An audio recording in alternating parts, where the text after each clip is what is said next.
నమస్తే. ప్రస్తుతం మనతో పాటు సీనియర్ జర్నలిస్ట్ జయదేవ్ గారు ఉన్నారు. ఆయనతో మాట్లాడదాం. నమస్తే సార్. నమస్తే సార్, నిన్న ఒక టీవీ ఛానల్తో మాట్లాడుతూ కేటీఆర్ ఒక మాట అన్నారు. నేను ఏ ట్యాపింగ్లో లేను, నా మీద ఎలాంటి ఎలిగేషన్స్ చేయొద్దు, కావాలంటే నేను లై డిటెక్టర్కి నేను సిద్ధం, అలాగే నార్కో అనాలిసిస్ కూడా నేను సిద్ధం అని చెప్పేసి అన్నారు.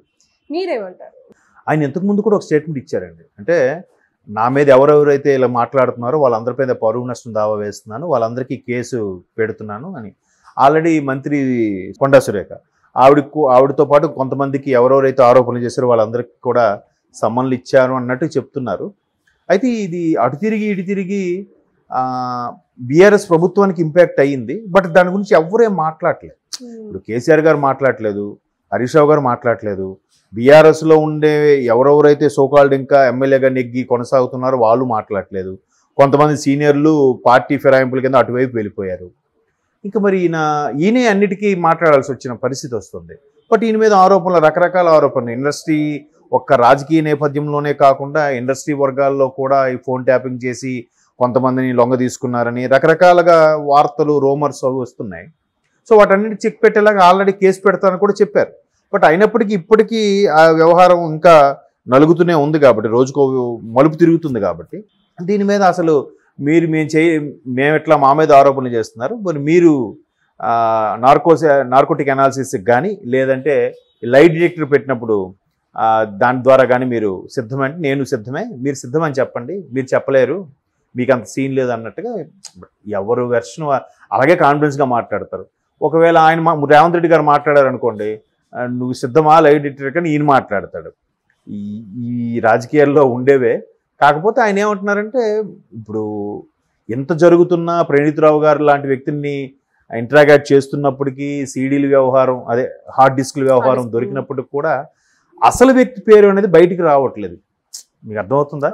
మీడియా పరంగా కూడా ఎక్కడ బయటకు రావట్లేదు. బట్ పోలీస్ పెద్దలకి తెలిసే ఉంటుంది, ఆ ఇన్వెస్టిగేట్ చేసే వాళ్ళకి ఆల్రెడీ చూచాయిగా అర్థమయ్యే ఉంటుంది.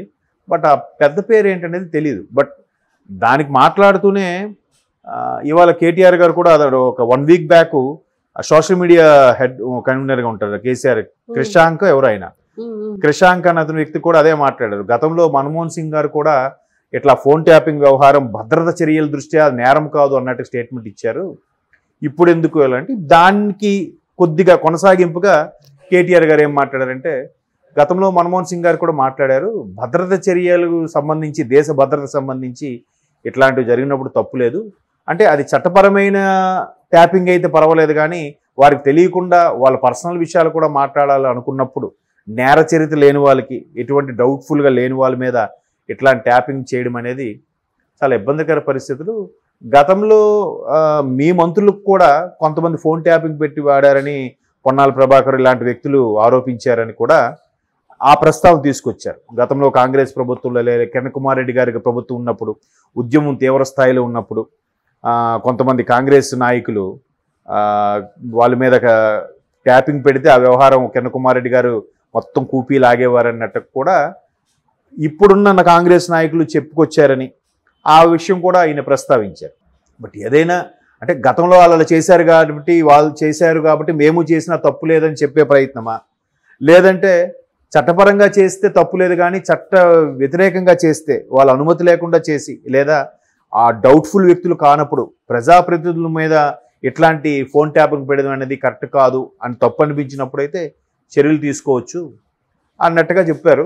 మొత్తం మీద ఒక రకమైన డిఫెన్స్ లాగా అనిపించింది ఆయన వ్యాఖ్యలు. ఒకటి, ఆ ఫోన్ ట్యాపింగ్ వ్యవహారం ఎవ్వరూ మాట్లాడలేదు, ఎవరో ఒకరు మాట్లాడాలి. ఒకవైపు కాంగ్రెస్ వాళ్ళు ఇన్వెస్టిగేషను కాంగ్రెస్లో చాలామంది నాయకులు ఫుల్గా బ్యాటింగ్ ఆడుతున్న నేపథ్యంలో వీళ్ళు కనీసం డిఫెన్స్ అయినా ఆడాలిగా. వీళ్ళ తరపున ఒక్క నాయకులు కూడా డిఫెన్స్ ఆడుతున్నట్టు నాకు కనబడలేదు. ఒక కేటీఆర్ గారు ఒక్కరే మాట్లాడుతున్నారు, ఇంకెవరు మాట్లాడట్లేదు. ఎందుకు మాట్లాడట్లేదు? ఎవరు మాట్లాడితే ఎవరి పేక చుట్టుకుంటుందన్న భయంతో మాట్లాడలేదా, నిజంగా ఆ వ్యవహారం గురించి ఏం తెలియక మాట్లాడలేదా? 2 రకాల డౌట్లు వస్తున్నాయి. బట్ మొత్తం మీద ఫోన్ ట్యాపింగ్ వ్యవహారం చాలా ఇష్యూ అవుతుంది.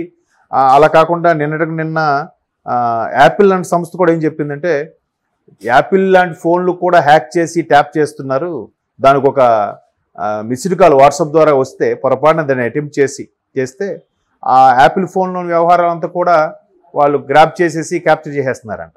అంటే అటువంటి పవర్ఫుల్ హ్యాకర్స్ వచ్చేసారు.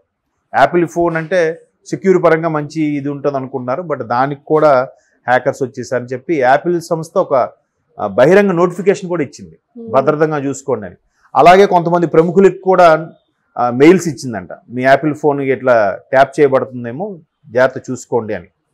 ఆ ప్రముఖుల్లో నారా లోకేష్ కూడా ఉన్నారట, ఆయనకు కూడా ఒక మెయిల్ వచ్చిందంట. నిన్న వార్తల్లో చూసాం ఆ వ్యవహారం. సో హ్యాకర్స్ చేయొచ్చు, లేదా ఇప్పుడు తెలంగాణలో నడుస్తున్న ఇష్యూ లాగా ఇజ్రాయెల్ నుంచి తెప్పించిన ఏదో ఒక ఎక్విప్మెంట్ ఉంటుంది, ఆ ఎక్విప్మెంట్ దాని ద్వారా కూడా చిన్న పిన్ డ్రాప్ సైలెంట్ను కూడా 200 to 300 మీటర్స్లో ఉన్నదాన్ని కూడా క్లియర్గా వినొచ్చు అన్నట్టు కూడా ఆ ఎక్విప్మెంట్లే వచ్చాయంట. బట్ ఎప్పుడు టెక్నాలజీ ఎలా ఉంటుందంటే యూటిలైజ్ కన్నా మిస్యూజ్ ఎక్కువ జరుగుతుంటుంది. దానికి తోడు ఏమవుతుందంటే ఎవడైనా ఒక బాగా మంచి టెక్నాలజీ కనిపెట్టాడంటే దానికి విరుగుడుగా ఇమీడియట్గా ఎవడైనా కనిపెడతాడు. దాన్ని కనిపెట్టడానికి వాడు కొన్ని సంవత్సరాలు కష్టపడి ఉంటాడు, బట్ దాని విరుగుడు మాత్రం ఇమీడియట్గా ఒక 3 నెలల్లోనూ 6 నెలల్లోనూ కనిపెట్టేస్తారు. అంటే శతకోటి ఉపాయాలకి అనంతకోటి దరిద్రాలు అనేవి యాడ్ అయిపోతూ ఉంటాయి. ఒక మంచిది ఇప్పుడు ఫోన్ ఉంది, దాన్ని సవ్యంగా వాడితే దానికి మించిన టెక్నాలజీ ఇంకోటి లేదు, దాన్ని మిస్యూజ్ అవుతుంది. ఇప్పుడు ఫోన్ ఫోటోలు తీసుకోవాలనుకోండి, మంచి మంచి జ్ఞాపకాలను ఫోటోలుగా పెట్టుకోవచ్చు. కానీ దానే ఫోన్ ఏం చేస్తున్నారు, అమ్మాయిలకి పిచ్చి పిచ్చిగా ఫోటోలు తీసి వాటిని బ్లాక్మెయిల్ చేయడం, వాళ్ళని బెదిరించడం, వాళ్ళ సంసారాలు కూలదోయడం, ఇట్లాంటి చాలా జరుగుతున్నాయి. ప్రతిదీ కూడా యూటిలైజ్ ఉంటుంది, మిస్యూజ్ ఉంటుంది. కాకపోతే ప్రస్తుతం ఉన్న జనరేషన్లో ప్రస్తుతం ఉన్న ట్రెండ్ ఏంటంటే యూజ్ఫుల్ 20% అయితే మిస్యూజ్ 80% ఉంటుంది. అంతే కదా, మొబైల్ వచ్చాక ఎన్నో మాయమైపోయాయి. వాచీలు పోయాయి అంటున్నారు, తర్వాత క్యాలిక్యులేటర్లు పోయాయి, షార్ప్గా ఇదంతా పక్కన పెడితే మనిషి అనేవాడు షార్ప్గా ఆలోచించడం మానేశాడు. బ్రెయిన్కి అసలు పని ఇవ్వట్లే. 2 రెళ్ళు అంతా 2 2s అన్నా కూడా కొట్టే చూడాల్సిన పరిస్థితి వస్తుంది. అందుకే ఒక సర్వేలో కూడా చెప్తున్నారు వాళ్ళు, ఎన్హాన్స్ థింకింగ్ అంటే బ్రాడ్ థింకింగ్నెస్ అనేది తగ్గిపోతుందంట. అన్ని అవకాశాలు వచ్చేసరికి వాడు ఇంకెందుకు థింక్ చేస్తాడు. ఇప్పుడు ఒకసారి డైరెక్టర్ తేజ కూడా, అంటే టాపిక్ డివేట్ అవుతుందేమో చెప్తున్నా, డైరెక్టర్ తేజ కూడా అదే చెప్పారు. ఆయన ఇంట్లో ఆ టీవీ కూడా పెట్టుకోడంట. ఆయన ఎందుకు పెట్టుకోడంటే పిల్లలు పుస్తకాలు చదివినప్పుడు కలల రాకుమారుడు రెక్కల గుర్రం మీద వచ్చాడు అని ఒక సెంటెన్స్ చదివితే ఊహించుకోవాలి, ఇమాజినేషన్. అది ఇప్పుడు ఉంటుందా? వెంటనే యూట్యూబ్లో కొడితే అలాంటి 100 వస్తాయి, కలల రాకుమారుడు రెక్కల గుర్రం మీద రావడం. అవన్నీ చూసాక వీడు ఓన్గా ఇంకేం ఇమేజ్ ఊహించుకుంటాడు. వీడి ఇమాజినేషన్ ఏముంటుంది, ఇంకా ఏం ఉండదు కదా. అప్పుడు ఎవరినో చూసి కాపీ కొట్టేదే ఉంటుంది తప్ప వీడికి ఏం తెలియదు. మొన్న ఏదో సినిమాలో కూడా చూపించాడు, మిల్క్ పాలు ఎలా వస్తుందంటే ప్యాకెట్లో వస్తాయని చెప్తున్నాడు. ఎలా వస్తుందంటే ప్యాకెట్లో వస్తుంది. అలాగా ఫోను అనే టెక్నాలజీని ఉపయోగించి చాలామంది యూటిలైజ్ చేస్తున్నారు, అంతక రెట్టింపు సంఖ్యలో మిస్యూజ్ చేస్తున్నారు. కాబట్టి ఫోన్ ట్యాపింగ్ వ్యవహారం మీద కేటీఆర్ గారు చాలా ఫైర్ అవుతున్నారు, సీరియస్ అవుతున్నారు. ఆ పరువు నష్టం దావా వేస్తానంటున్నారు. ఆల్రెడీ కొంతమందికి కొండా సురేఖ లాంటి వాళ్ళకి నోటీసులు కూడా పంపించారంటున్నారు. చూద్దాం. అసలు ఆ ప్రణీత్ రావు గారిని, ఆయన కింద వాళ్ళని కూడా అరెస్ట్ చేసి తర్వాత ప్రభాకర్ రెడ్డి గారు కూడా ఆయన వాంగ్మూలం ఇస్తూ ఉంటున్నారట కదా. మా పై బాసులు ఏం చెప్తే నేను అదే ఫాలో అయ్యాను, నాదేం లేదన్నట్టు కూడా చెప్తున్నారు.